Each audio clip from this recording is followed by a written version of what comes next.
شیخ عبدالقدوس گنگوہی رحمۃ اللہ علیہ جب آپ وصال فرما رہے تھے نا، دنیا سے رخصت ہو رہے تھے، آپ کے بیٹے نے کوئی قدر نہ کی آپ کی، وہ باپ کی نظر سے دیکھتا رہا، مرشد اور شیخ کی نگاہ سے نہیں دیکھا، کسی کاروبار میں لگ گئے اور کاروبار بھی کبوتروں میں شروع کر دیا، کبوتریں۔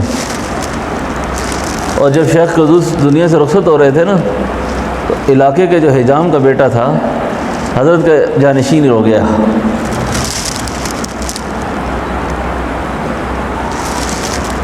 اور ایک دن وہ بیعت دے رہے تھے لوگوں سے، صاحبزادہ شیخ ابو سعید رحمۃ اللہ علیہ انہوں نے جب دیکھا نا تو آ کر طنزیہ جملے میں کہا، نائی حجام ولی اللہ کیسے بنے، پیر کیسے بن گئے؟ نے فرمایا جب سے آپ کبوتر باز بنے، جب سے تم نے کبوتریں اڑانا شروع کیے نا، اس وقت سے میں نے یہ کام شروع کیا۔ بات کھا گئی جی، کھا گئی بات۔ آئے اپنی والدہ کے پاس، والدہ سے کہنے لگے، اماں جان یہ بتاؤ میرے ابا جی کی وراثت کدھر ہے، میرے ابا کی میراث کدھر ہے؟ مطلب یہ ہے کہ میرے والد کے خلفاء کہاں کہاں ہیں، آپ کے تربیت یافتہ لوگ کہاں کہاں؟ حضرت نے والدہ نے فرمایا کہ ایک جلال الدین جلال آبادی کابل سے آیا کرتے تھے، ایک فلاں جگہ سے آیا کرتے تھے، ایک فلاں جگہ سے آیا کرتے تھے۔ دوستو بڑی عجیب بات ہے یہ، شیخ ابو سعید رحمۃ اللہ علیہ، شیخ ابو سعید چلے گئے کابل، بلخ پہنچے، جلال الدین بلخی، جلال آبادی بلخی، بلخ کے تھے یہ۔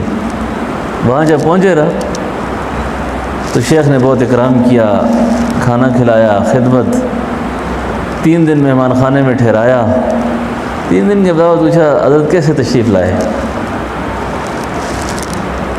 یہ قصہ کیا کہ حضرت ابا جی کی مسند پر علاقے کا حجام بیٹھا ہوا ہے اور میں بڑا مایوس ہو گیا ہوں، افسوس کہ میری بھی تربیت ہوتی تو میں بھی اللہ کے دین کا کام کرتا۔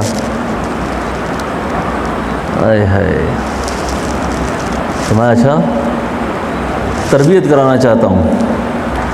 حضرت نے بیعت لی، بیعت کے بعد صاحبزادہ صاحب سے فرمایا آپ ایسا کریں نا،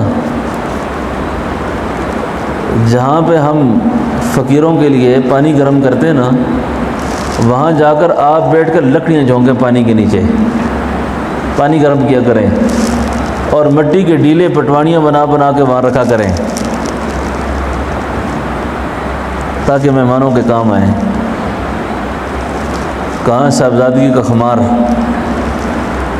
اور کہاں یہ کام، خدمت میں لگ گئے، مجلس میں آتے ہیں باقی یہی خدمت کرتے ہیں۔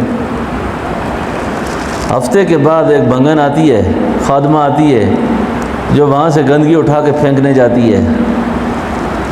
شیخ عبدالقدوس گنگوہی رحمۃ اللہ علیہ اس خادمہ سے کہنے لگے جب یہ گندگی اٹھایا کرو نا 6 مہینے کے بعد، تو یہ شیخ ابو سعید کے پاس سے گزرا کرو۔